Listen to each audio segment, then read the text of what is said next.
Chemical bonding में क्या होता है? केमिकल बॉन्डिंग ऐसा कोई अट्रैक्टिव फोर्स जो दो एटम को, दो मॉलिक्यूल को या दो आयंस को पास में लाता हो।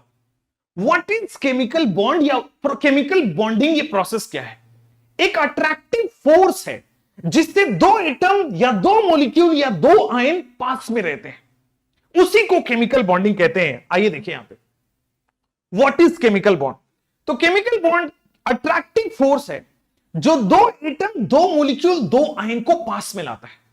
अच्छा, दो एटम, दो मॉलिक्यूल, दो आयन को पास में ही क्यों लाता है? उसका रीजन है कि पास में लाने से अट्रैक्शन होगा और अट्रैक्शन एनर्जी रिलीज होती है। तो एनर्जी रिलीज हो गई, पोटेंशियल एनर्जी कम हो गई तो स्टेबिलिटी आ जाती है। दो लोग पास में क्यों आते हैं? स्टेबिलिटी के लिए। स्टेबिलिटी पास में आने से अट्रैक्शन होगा, अट्रैक्शन से एनर्जी रिलीज होती है, एनर्जी रिलीज से minimum potential energy and hence stability. तो केमिकल बॉन्डिंग क्या है? अट्रैक्टिव फोर्स जिससे दो एटम, दो मॉलिक्यूल, दो आयन पास में आते हैं। पास में आने से स्टेबिलिटी होती है। स्टेबिलिटी कैसे आती है? पोटेंशियल एनर्जी के मिनिमम होने से। और पोटेंशियल एनर्जी मिनिमम कैसे होता है? अगर आप दो चीजों को अट्रैक्शन कराओगे तो अट्रैक्शन से एनर्जी रिलीज होगी and potential energy becomes minimum. Clear है? चलिए, और लाइट कैसे कम करूं मैं? There is no any way. चलिए पढ़ते हैं यार बच्चों, आओ। Cause of the chemical bond, reason क्या है केमिकल बॉन्ड का? तो देखो, मैं सुनते जाओ, दिमाग में बैठाते जाओ, एक एक करके सुनते जाओ, दिमाग में बैठाते जाओ। अब केमिकल बॉन्ड का कॉज क्या है? स्टेबिलिटी के लिए, इनर्ट गैस कॉन्फ़िगरेशन के लिए, ऑक्टेट कंप्लीट करने के लिए और मिनिमम पोटेंशियल एनर्जी लाने के लिए। केवल चार है। ऑक्टेट कंप्लीट करने के लिए, स्टेबिलिटी लाने के लिए, इनर्ट गैस कॉन्फ़िगरेशन लेने के लिए और मिनिमम पोटेंशियल एनर्जी लाने के लिए। वही लिखा हुआ है यहां पे, स्टेबिलिटी के लिए, इनर्ट गैस के लिए, कंप्लीट ऑक्टेट के लिए और मिनिमम पोटेंशियल एनर्जी के लिए। यही चार चीजें आपको दिमाग में रखनी है मिनिमम पोटेंशियल एनर्जी के लिए। चलो, जब ये हो गया, केमिकल बॉन्ड हो गया, कॉज ऑफ केमिकल बॉन्ड हो गया, लेट्स गो आगे बढ़ते हैं कि सर कैसे कैसे केमिकल बॉन्डिंग होता है, समझते हैं। केमिकल बॉन्ड बनता कैसे? केमिकल बॉन्डिंग क्या होता है? केमिकल बॉन्डिंग क्यों होता है? आपने प्रीवियस स्लाइड पे पढ़ा। अब हम बताते हैं केमिकल बॉन्डिंग कैसे होता है। देखो, कोई भी दो एटम जिसके बीच में बॉन्ड बनना है, कोई भी दो एटम जिसके बीच में बॉन्ड बनना है, हमेशा उन दो एटम के बीच में अट्रैक्शन और रिपल्सन दोनों तरह के फोर्स होंगे।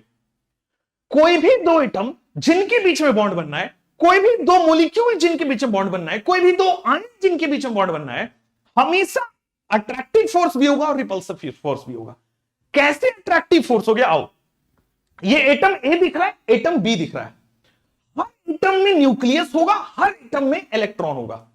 तो इस ए का भी न्यूक्लियस होगा, ए का भी इलेक्ट्रॉन होगा, यह बात क्लियर है। इस बी का भी न्यूक्लियस होगा, बी का भी इलेक्ट्रॉन होगा। पहले वाले का न्यूक्लियस दूसरे वाले से अट्रैक्शन करता है, सिमिलरली यहां का न्यूक्लियस इससे अट्रैक्शन करता है इलेक्ट्रॉन से। मतलब अट्रैक्शन होगा अपोजिट चार्जेस के बीच में। यहां देखो, पहले का प्लस दूसरे के माइनस के साथ अट्रैक्शन करेगा, लेकिन अगर आप देखो इसका प्लस इसके प्लस के साथ, यानी कि दोनों का न्यूक्लियस रिपल्सन भी करेगा, दोनों का इलेक्ट्रॉन रिपल्सन भी करेगा। तो चाहे कहीं भी बॉन्ड बनना हो, अट्रैक्शन भी होगा, रिपल्सन भी होगा। चाहे कहीं भी बॉन्ड बनना हो, अट्रैक्शन भी होगा, रिपल्सन भी होगा। अट्रैक्शन कहां होगा? पहले का प्लस दूसरे के माइनस के साथ, दूसरे का प्लस पहले के माइनस के साथ, इन दोनों बीच में अट्रैक्शन हो रहा है। और दोनों का न्यूक्लियस रिपल्सन करेगा, सेम चार्ज है। दोनों का इलेक्ट्रॉन रिपल्सन करेगा, सेम चार्ज है।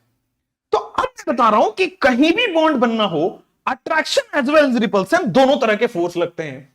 There are two types of forces acting between them. Attractive force भी लगता है और रिपल्सिव फोर्स भी लगता है। अब ध्यान देना, सुनना गौर से। जब दो एटम्स दूर दूर हैं, जब दो लोग बहुत दूर दूर होते हैं ना, तो उनके बीच में अट्रैक्शन होता है, लगता है, मतलब कहते हैं ना, दूर के ढोल सुहावने लगते हैं। वही बात है, जब जैसे दो एटम दूर दूर है तो बड़े एक दूसरे को सुहावने लगते हैं, ये पास पास आएंगे। ठीक है, और पास क्यों आएंगे? क्योंकि अट्रैक्शन लग रहा है इनके बीच में। अगर रिपल्सन लगता तो दूर जाता। इन दोनों एटम्स पास पास आएंगे क्योंकि अट्रैक्शन हो रहा है। केस नंबर 1, जब दोनों एटम्स दूर दूर हैं तो अट्रैक्शन होगा, अट्रैक्शन होगा। यहां ये केस नंबर 1। सबसे पहले केस नंबर 1 पे आते हैं। जब दोनों एटम्स दूर दूर हैं तो अट्रैक्शन ग्रेटर देन रिपल्सन होगा। When both the atoms are very far away, तो दोनों एटम्स पास लाने के लिए अट्रैक्शन ग्रेटर देन रिपल्सन। अब ध्यान दीजिएगा, जैसे जैसे दो लोग पास आते हैं थोड़ी बहुत कमियां नजर आती है, वैसे ही जैसे दो एटम्स पास आ रहे हैं दोनों में अट्रैक्शन कम हो रहा है। दूर दूर थे तो अट्रैक्शन लग रहा है, लेकिन जैसे जैसे पास आ रहे हैं अट्रैक्शन कम होकर रिपल्सन बढ़ रहा है। एक टाइम आता है जब अट्रैक्शन और रिपल्सन बराबर होने लगता है, वहीं पे शादी करा दी जाती है। एक टाइम आता है जितना अट्रैक्शन उतना ही repulsion, that is the condition for the bond formation. अब कंडीशन नंबर 2 पढ़ो, जब attraction is equal to repulsion होगा तो यहीं पे बॉन्ड फॉर्म होने वाला है। अच्छा, बॉन्ड देखना, बॉन्ड कब फॉर्म होगा? तो सबसे पहले दूर दूर थे, अट्रैक्शन ग्रेटर देन रिपल्सन था, पास आ रहे, वही लिखा है एटम कम क्लोजर। अच्छा, जब पास आ रहे हैं तो अट्रैक्शन हो रहा है, तो एनर्जी रिलीज हो रहा है, इसीलिए बोल रहा है पोटेंशियल एनर्जी डिक्रीज कर रहा है। अब पोटेंशियल एनर्जी डिक्रीज कर रहा है, दो एटम दूर दूर थे, अट्रैक्शन ज्यादा है तो पास आ रहे, पोटेंशियल एनर्जी कम हो रहा है। एक टाइम आएगा जब दोनों बराबर हो जाएंगे, अट्रैक्शन भी बराबर है, रिपल्सन भी बराबर है। वही टाइम जिस पर दोनों फोर्स बराबर होते हैं वहीं पे बॉन्ड बनता है, और जहां पे दोनों फोर्स बराबर है वहां मिनिमम पोटेंशियल एनर्जी है, मिनिमम पोटेंशियल एनर्जी पर बॉन्ड बनता है। Potential energy is minimum potential energy पर बॉन्ड बनता है। अब बॉन्ड बन चुका है, पास आ चुके हैं, और पास लाने की कोशिश करोगे तो रिपल्सन होगा, दूर भाग जाएंगे, रिपल्सन होगा, दूर भाग जाएंगे, और रिपल्सन होगा तो पोटेंशियल एनर्जी इंक्रीजेस।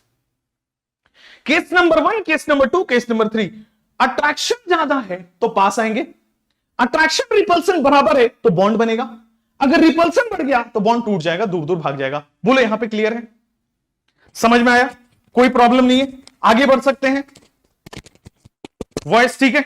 अभी ठीक है वॉइस? चलिए, तो दो तरह से आपके पास हो रहा है, case number 1, case number 2, case number 3, और यहां पे पहला मेथड बताया, दूसरा दो, कि ये दोनों चीज आप ध्यान रखिए, बॉन्ड फॉर्मेशन समझ आएगा। ठीक, 3 स्टेप में बॉन्ड बन रहा है। पहले एटम पास आ रहे, जब दोनों एक डेफिनेट लेंथ पे आ जाएंगे तो वहां बॉन्ड बन जाएगा, इसके बाद भी पास लाओगे तो बॉन्ड टूटने की कंडीशन आ जाएगी। तो केमिकल बॉन्डिंग कैसे हो रहा है? तो अट्रैक्शन फोर्स भी है, रिपल्सन फोर्स भी है। जब अट्रैक्शन ज्यादा है तो पास आएगा, जब दोनों बराबर हो जाए तो बॉन्ड बन जाएगा, जब रिपल्सन ज्यादा है तो बॉन्ड ब्रेक होने की कंडीशन होती है, पोटेंशियल एनर्जी बढ़ जाएगा। इसी बात को एक डायग्राम से दिखाया जाता है, पोटेंशियल एनर्जी वर्सेस आर का डायग्राम। फिजिक्स में आपने पोटेंशियल एनर्जी पढ़ा है, आपको फॉर्मूला पता होता है। अब फिजिक्स और केमिस्ट्री को कंबाइन करते हैं, देखो ऊपर से पूरा फिजिक्स से इलेक्ट्रिक, आपने बीएन सर का लेक्चर देखा आज का, उसी में आपको इलेक्ट्रिक पोटेंशियल का फॉर्मूला बताया होगा उन्होंने। चलो इलेक्ट्रिक पोटेंशियल, पोटेंशियल एनर्जी का फॉर्मूला बताया होगा।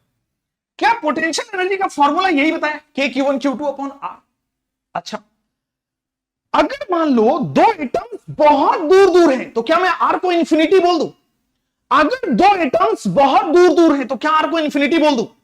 अगर आप R को इंफिनिटी रखो पोटेंशियल एनर्जी जीरो हो जाएगा।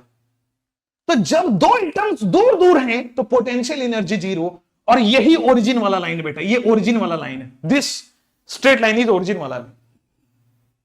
तो जब दो एटम्स बहुत दूर दूर हैं तो क्या मैं R की वैल्यू इंफिनिटी रखूंगा? अगर R की वैल्यू इंफिनिटी रखूंगा तो क्या पोटेंशियल एनर्जी जीरो होगा? और अगर पोटेंशियल एनर्जी जीरो होगा तो देखो यहां से पोटेंशियल एनर्जी आ रहा है, यहां से पोटेंशियल एनर्जी जीरो है। अब देखना, जब दो एटम्स दूर दूर हैं तो पोटेंशियल एनर्जी जीरो है, लेकिन केस नंबर 1 एटम्स पास आएंगे बॉन्ड बनाने के लिए। जब एटम्स पास आएंगे तो क्या एनर्जी रिलीज होगा? भाई एटम्स पास आएंगे तो अट्रैक्शन होगा तो एनर्जी रिलीज होगा, एनर्जी रिलीज होगा मतलब पोटेंशियल एनर्जी कम होगा। तो ऑलरेडी जीरो था बट पोटेंशियल एनर्जी इससे भी कम होगा, क्यों? अट्रैक्शन हो रहा है। जब दो एटम पास आ रहे तो अट्रैक्शन हो रहा है तो एनर्जी और रिलीज हो रहा है, एनर्जी और कम हो रहा है, पोटेंशियल एनर्जी और कम हो रहा है, रिलीज हो रहा है।